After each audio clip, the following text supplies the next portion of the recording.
Las ventanas del Palacio Apostólico permanecían iluminadas pasada la medianoche de aquel crucial miércoles.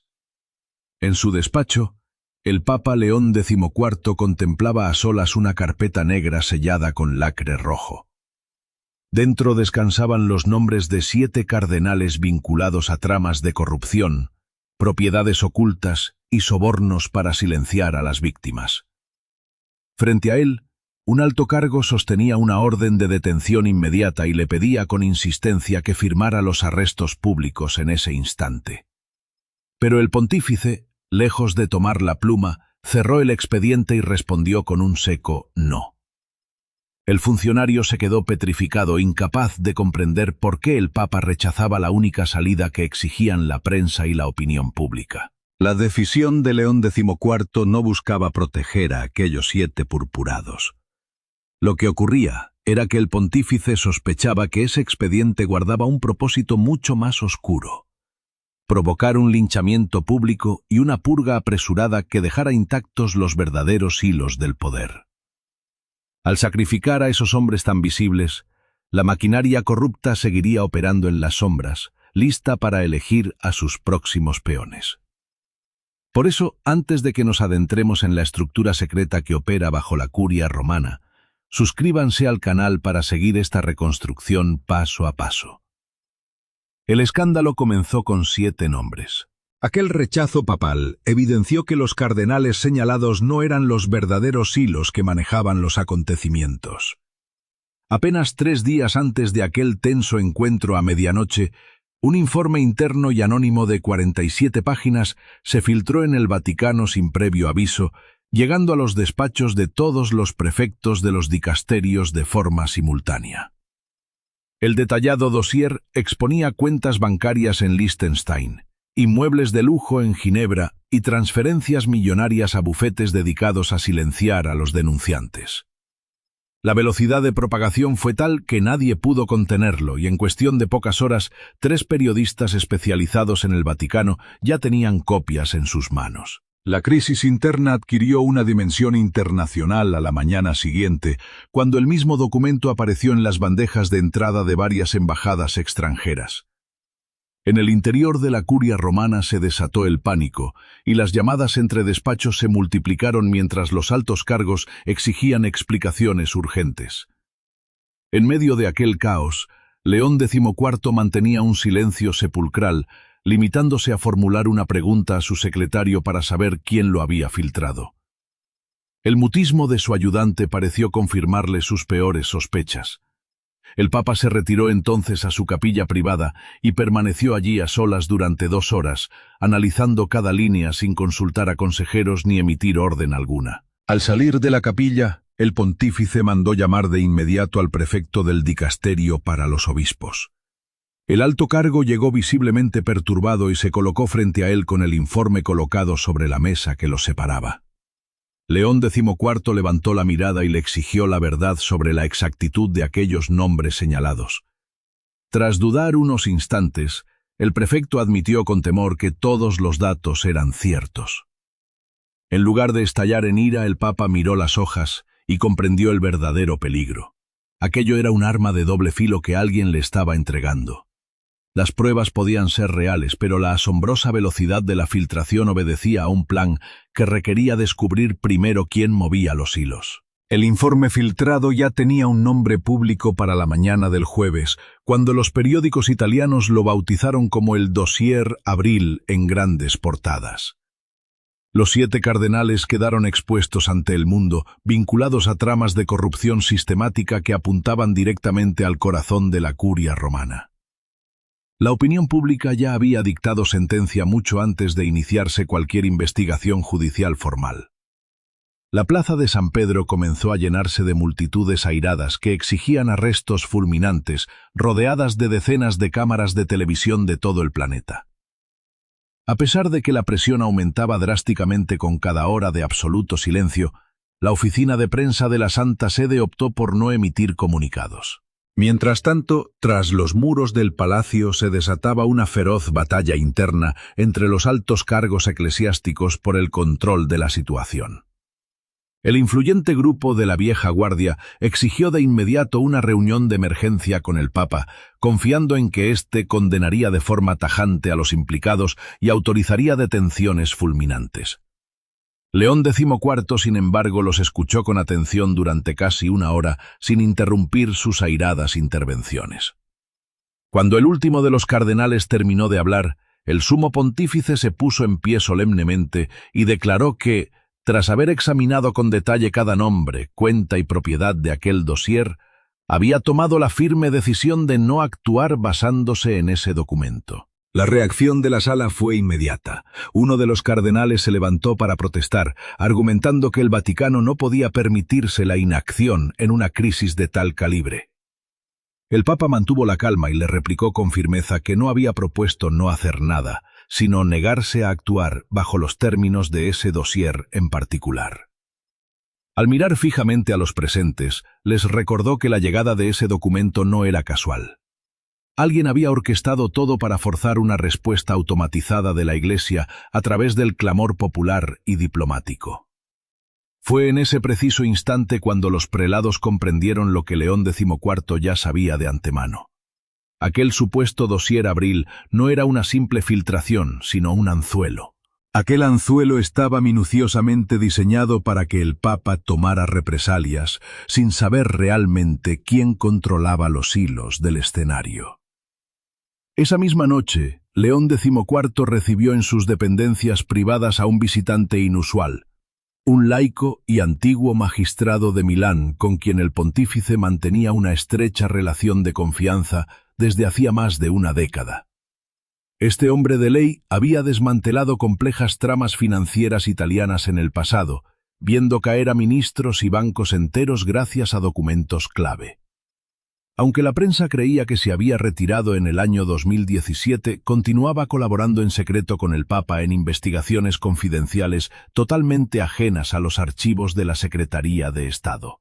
La misión encomendada al antiguo magistrado aquella noche era muy precisa. No debía verificar la veracidad de los casos de corrupción, sino localizar la mentira camuflada. Un investigador experimentado sabe que un informe real puede albergar una falsedad colocada de forma estratégica para señalar al verdadero autor y neutralizar a un objetivo concreto.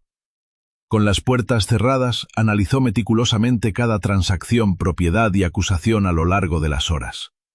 Al despuntar el alba, el jurista ya había dividido la información confidencial en 3 categorías bien diferenciadas. 3 de las acusaciones eran totalmente precisas, 4 eran solo parcialmente verdaderas, y una de ellas ocultaba una trampa. La acusación más destructiva de todo el informe resultó ser un absoluto montaje.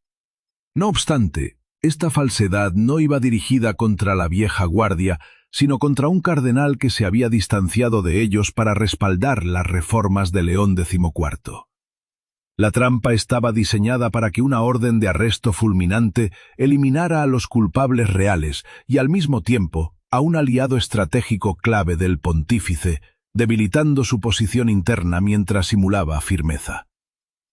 Tras examinar las pruebas, el magistrado miró al Papa para advertirle que aquello era una emboscada planificada. El Papa asintió en silencio, consciente de que descubrir la mentira era el primer paso para desenmascarar al culpable. Acompáñenme a observar cómo, para la mañana del viernes, la tormenta ya se había extendido mucho más allá de los muros vaticanos. La presión diplomática se disparó cuando 3 gobiernos europeos exigieron una respuesta inmediata a la Santa Sede. Un emisario de la Cancillería francesa transmitió un mensaje tajante. Si el Vaticano no actuaba públicamente en 72 horas, las autoridades reguladoras de Francia intervendrían por su cuenta. Simultáneamente, el episcopado alemán exigió transparencia, un alto cargo español envió una advertencia discreta y la justicia italiana inició diligencias preliminares. La crisis ya no era un secreto de despacho, sino una amenaza geopolítica real. La amenaza de una intervención exterior inminente hacía que la tensión resultara ya insoportable dentro del Vaticano. El comportamiento errático de los cardenales bajo sospecha no hacía más que empeorar las cosas. Uno de ellos concedió una polémica entrevista acusando al Papa de vivir aislado, mientras otro huía a Suiza tras presentar una dimisión inesperada. Ante este escenario insostenible, los asesores reformistas suplicaron a León XIV que ordenara las detenciones para calmar el descontento y frenar la crisis. Sin embargo, el pontífice les recordó con solemnidad que la Iglesia no debía buscar el aplauso fácil, sino encontrar la verdad detrás de esta elaborada conspiración. Se levantó de su escritorio para lanzar una advertencia tajante. Actuar con prisa solo beneficiaría a quienes habían diseñado la trampa. Caminó hacia el gran ventanal que domina la plaza de San Pedro, donde los periodistas aguardaban bajo la lluvia. «Quieren un espectáculo, un escándalo, una purga», murmuró, sabiendo que al despejarse el polvo, las mismas manos seguirían manejando los mismos expedientes. El silencio se apoderó de la sala cuando los altos cargos asimilaron la sutil distinción que planteaba. Arrestar a los 7 cardenales calmaría la sed de justicia del público, pero dejaría intacta la red de administradores y comités que sostenían la corrupción en las sombras. El Papa León XIV había decidido firmemente no conceder a los artífices de la crisis el desenlace que tanto ansiaban. Antes de castigar a los hombres señalados en el dossier, se propuso desmantelar el engranaje que había seleccionado esos nombres, filtrado el informe y manipulado la indignación popular para exigir arrestos inmediatos. La presión externa sobre el Vaticano era asfixiante, pero el pontífice miraba mucho más allá de la superficie.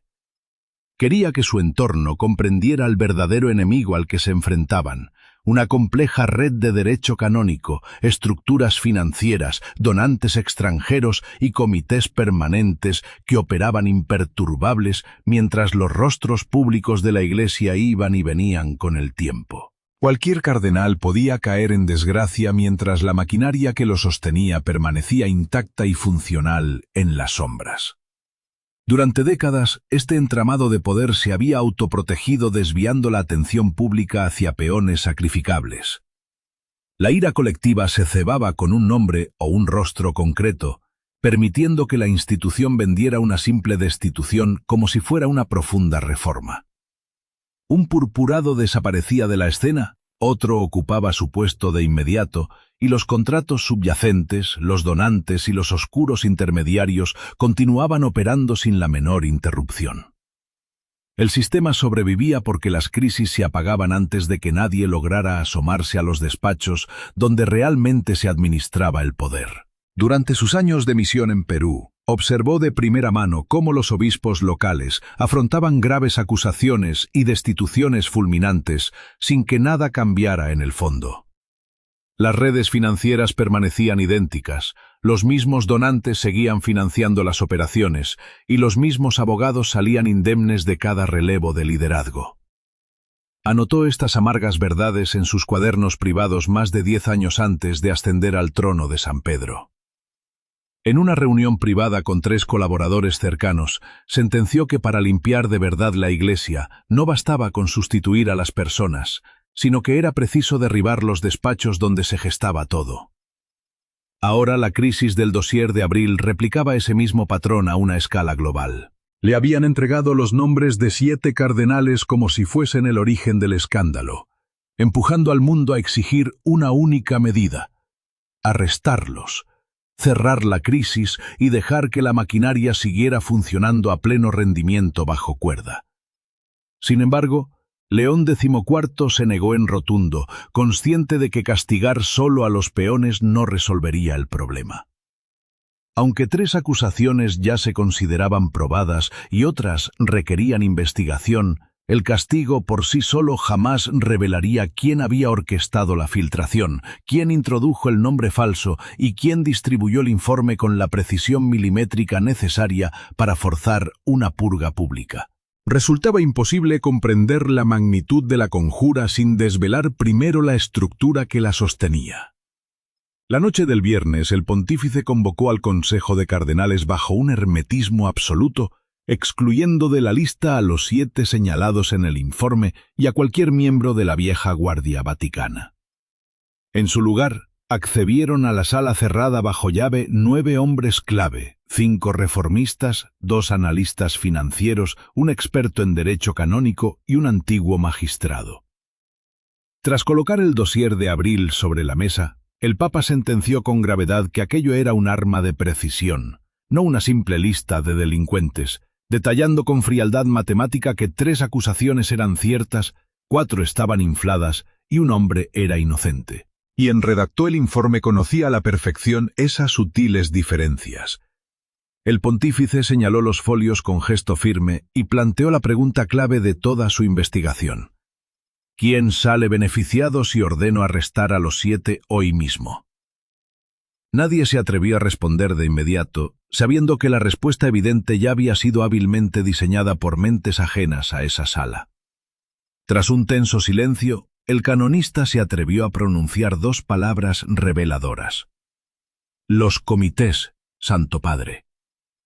Aquella mención alteró la atmósfera de la estancia. Se referían a pequeños grupos de burócratas permanentes que gestionaban en la sombra el patrimonio inmobiliario, las inversiones financieras, los contratos de abastecimiento y la logística diplomática. Estos grupos oscuros no rendían cuentas ante ningún cardenal concreto, y su continuidad operativa jamás dependía del destino de un pontífice.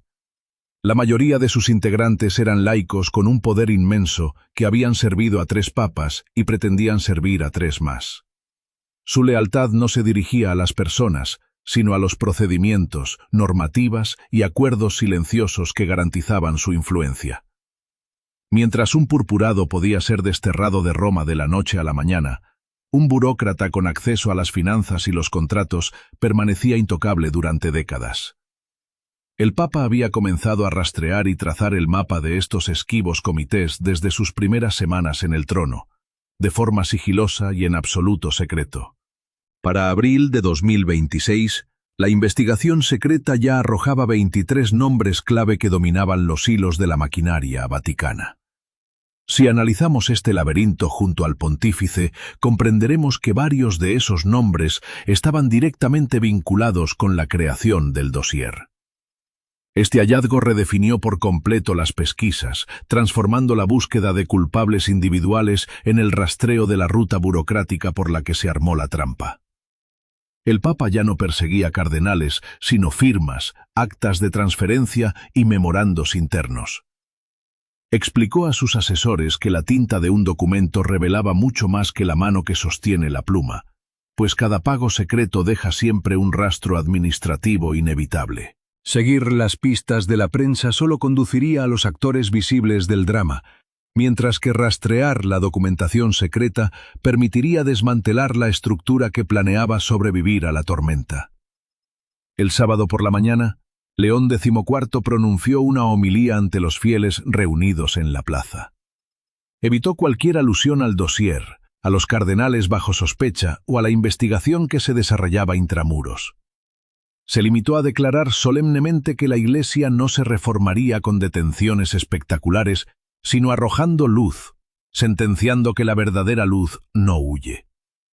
En la curia romana el mensaje caló hondo. El Papa no buscaba un circo mediático, sino erradicar la maquinaria que se había guarecido bajo múltiples pontificados.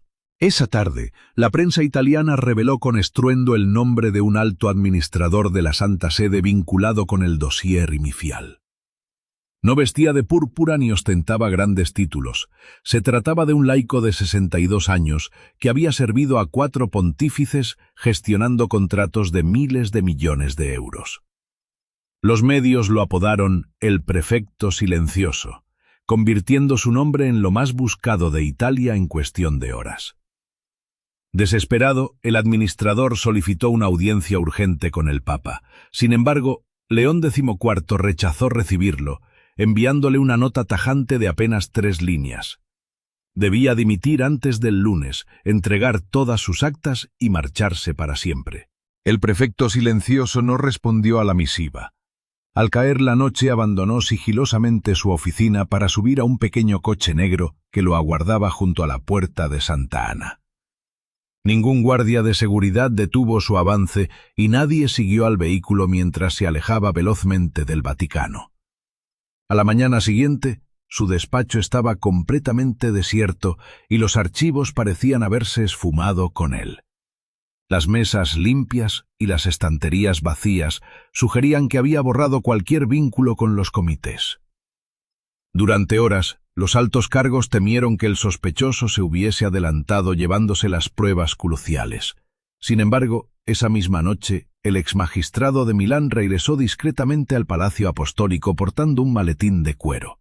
En el interior del maletín descansaba una copia íntegra de los archivos del prefecto silencioso, realizada 3 meses atrás y sin su conocimiento. El Papa León XIV había ordenado esta duplicación secreta mucho antes de que el dossier de abril saliera a la luz o de que la opinión pública siquiera sospechara de la existencia del burócrata. Al abrir el cierre de cuero y repasar las páginas, el pontífice comprendió que, aunque el administrador hubiera vaciado su despacho, el rastro documental permanecía a salvo. Durante las siguientes 4 horas examinó detenidamente los expedientes robados que revelaban una maraña de contratos inflados, proveedores fantasma e inversiones inmobiliarias diseñadas para generar fabulosas ganancias en la sombra. Hoy, usted y yo nos adentraremos en los pasillos más oscuros del Vaticano, donde la investigación reveló a administradores laicos, abogados e intermediarios que operaban en las sombras, lejos de la mirada del público. Los documentos secretos describían una red mucho más amplia que la del dossier original. 3 cardenales aparecían vinculados a la ruta del dinero. 2 ya figuraban en el informe de abril, pero el tercero no. Esa omisión hizo que el Papa León XIV se detuviera en seco. Aquel tercer cardenal era un intocable, un hombre alabado por la prensa internacional y considerado una autoridad moral. Su exclusión no había sido un descuido, sino un escudo protector. Al dejar el papel sobre el escritorio, el pontífice comprendió por fin quién había diseñado aquella trampa. Aquella ausencia en el informe revelaba, de golpe, la verdadera intención de toda la maniobra. Con gesto firme, el Papa se dirigió al magistrado y le ordenó imprimir absolutamente todo. Se prepararían 3 copias exactas. Una quedaría con el pontífice, otra se entregaría al abogado canónico y la tercera se sellaría fuera de Roma. Esta orden garantizaba que las pruebas no pudieran destruirse eliminando un solo archivo o funcionario. La investigación ya no dependía de la seguridad del Palacio Apostólico. Aquella red corrupta había intentado someter al Papa mediante un dossier manipulado, pero ahora era él quien creaba un registro fuera de su control. Ante la pregunta del magistrado sobre qué hacer con el cardenal, León XIV contempló el nombre protegido. Aquel domingo, según sentenció el pontífice con voz gélida, el cardenal vendría a visitarlo, aunque el purpurado aún no lo sospechara en absoluto. Para cuando amaneció ese día, decenas de periodistas vigilaban cada puerta del Vaticano. Los diplomáticos exigían respuestas y la multitud en la plaza de San Pedro no dejaba de crecer esperando arrestos o castigos ejemplares. Pero tras los muros del palacio se gestaba una estrategia muy distinta. El Papa no iba a revelar la identidad del prefecto silencioso ni a contestar a la prensa. No permitiría que un informe chantajista dictara sus pasos. En su lugar, confrontaría directamente al cerebro de la trampa y desmantelaría el sistema que lo hacía posible. A las 6 de la mañana, León XIV llamó a su secretario.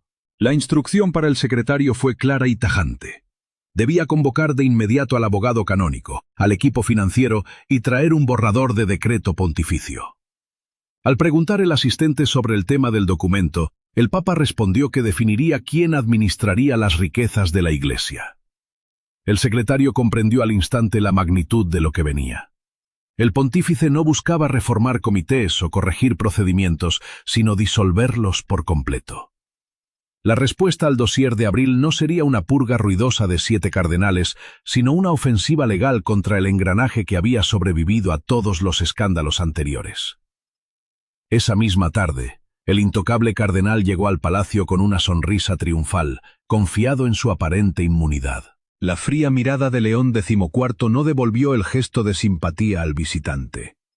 En silencio, deslizó un único papel sobre el escritorio de madera. Al leer aquellas líneas, El rostro del cardenal se descompuso y permaneció mudo durante 10 angustiosos segundos. Cuando intentó balbucear que todo era un malentendido y pidió tiempo para dar explicaciones, el Papa le cortó el paso de inmediato, negándose a aceptar maniobras de distracción. Le ordenó retirarse de todo cargo público antes del martes, entregar cada contrato para una auditoría canónica y callar para siempre en nombre de la Iglesia. Ante la insolente pregunta de qué ocurriría si se negaba, el Papa le aclaró que todo el expediente saldría a la luz el miércoles sin dilación. La advertencia papal no requía gritos ni gesticulaciones, pues se sustentaba en pruebas que el cardenal ya sabía que estaban fuera de su control.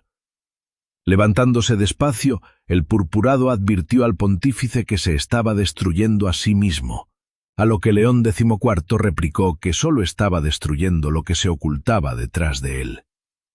El tenso encuentro terminó sin más palabras. Menos de una hora después, una carta manuscrita de renuncia incondicional llegó al escritorio papal. Fue entonces cuando el Papa sonrió con un cansancio infinito por primera vez en semanas. Pero el alivio duró poco. Todavía debía encarar al prefecto silencioso y a los otros implicados. Esa misma noche 3 de los 7 cardenales fueron citados y forzados a elegir entre la dimisión o el juicio. Mientras 2 de los acusados capitularon de inmediato, el tercero se marchó del despacho papal a grito pelado, acusando a León XIV de ser un fanático que destruiría la Iglesia. El Papa no se inmutó. Horas después, el magistrado de Milán trajo un sobre lacrado con movimientos bancarios en Italia vinculados a ese cardenal rebelde. El Estado italiano aún no los poseía, pero los papeles estaban listos para cruzar la frontera del Vaticano. Al verse acorralado y tras consultar con sus abogados el lunes por la mañana, el prelado entregó su renuncia sin condiciones esa misma tarde. En apenas 72 horas, la vieja guardia vaticana vio caer a su estratega principal y a 3 de sus alfiles más visibles. Aunque la primera línea de resistencia se había derrumbado, la maquinaria interna del Vaticano ya orquestaba un contraataque soterrado. Muy tarde el lunes por la noche, un influyente cardenal conservador de la curia romana, que no figuraba en ninguna lista conocida, exigió ver al Papa de urgencia y sin cita previa. León XIV lo recibió a solas. Sin densarse a sentarse, el purpurado le advirtió que sus drásticas medidas fracturarían la fe de los creyentes. Aseguró que los obispos se estaban enfrentando entre sí, que los grandes donantes retirarían sus fondos y que conferencias episcopales enteras romperían con Roma. Con asombrosa templanza, el Papa lo dejó hablar hasta que agotó sus argumentos. Cuando el silencio volvió a adueñarse del despacho, León XIV lanzó una pregunta cortante sobre si aquellos obispos y donantes realmente mantenían unida a la Iglesia antes del escándalo. El cardenal guardó silencio, incapaz de responder. El pontífice le hizo ver entonces que su visita no buscaba evitar un cisma, sino medir su resistencia ante la presión. Levantándose, el Papa le abrió la puerta y le advirtió de que ni él ni la verdad darían un paso atrás. Tras la marcha del prelado, el secretario papal registró 3 llamadas sospechosas desde su residencia privada.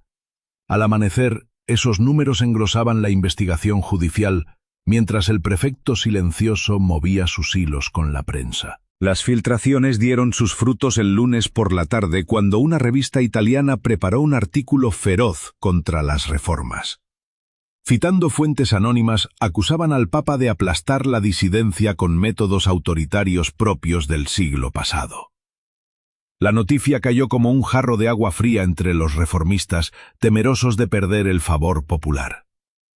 Usted y yo sabemos bien cómo estas campañas de desprestigio buscan frenar la justicia, pero el pontífice leyó el texto con total parsimonia. Se limitó a comentar que ese era el segundo golpe del enemigo y se negó a emitir un desmentido. El Papa tenía claro que no debían ganar la batalla de la prensa, sino desmantelar el sistema corrupto desde dentro. El punto de inflexión definitivo de esta crisis llegó el martes por la mañana, cuando León XIV firmó el histórico decreto. Aquel documento de 12 páginas, blindado legalmente contra cualquier impugnación, arrebataba el control financiero a la vieja guardia para dárselo a un organismo independiente compuesto por laicos y clérigos. Este nuevo comité solo respondería ante el Papa, eliminando intermediarios. De un plumazo, se disolvieron 19 comisiones permanentes que habían operado impunemente durante más de un siglo gracias a oscuros pactos de pasillo.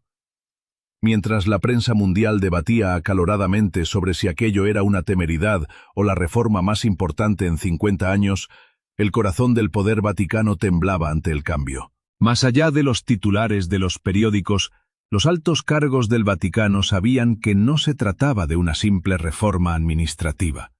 Era la demolición controlada del andamiaje que sostenía a los corruptos. Desesperado, el prefecto silencioso intentó un último chantaje el martes por la tarde, ofreciendo grabaciones y documentos comprometedores a un reportero.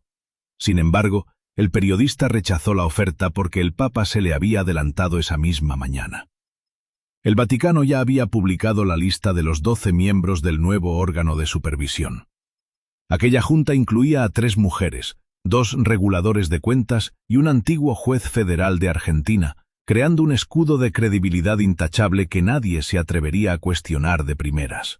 Aquel escudo humano obligaba a cualquiera que quisiera atacar al comité a enfrentarse individualmente a figuras de prestigio intachable. El prefecto silencioso comprendió que su última baza carecía de valor y para el martes por la noche presentó su renuncia.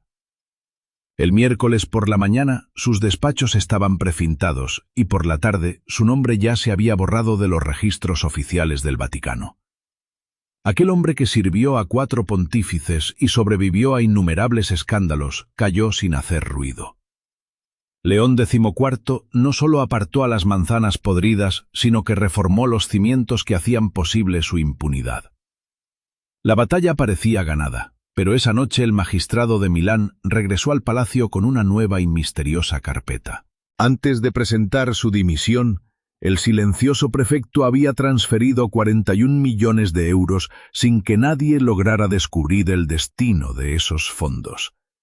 Si analizamos con atención los registros de la época, encontraremos 3 nombres ajenos al clero con acceso directo a las redes vaticanas. El tercero de ellos procedía de un caso de blanqueo en Perú archivado hacía 20 años. El magistrado advirtió que decenas de implicados seguían ocultos bajo contratos falsos, pero el Papa León XIV ordenó investigar bajo absoluto sigilo, exigiendo nombres reales y no titulares de prensa.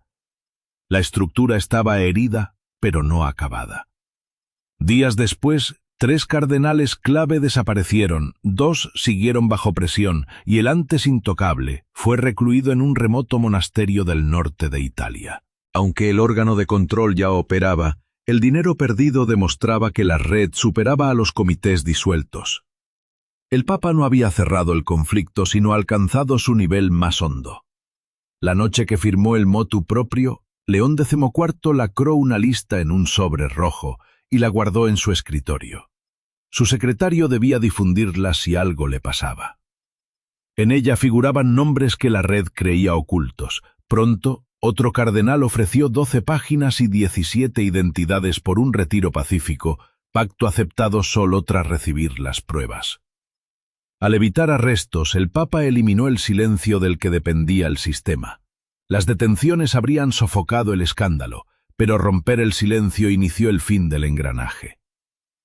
Suscríbete para conocer más misterios e intrigas del Vaticano.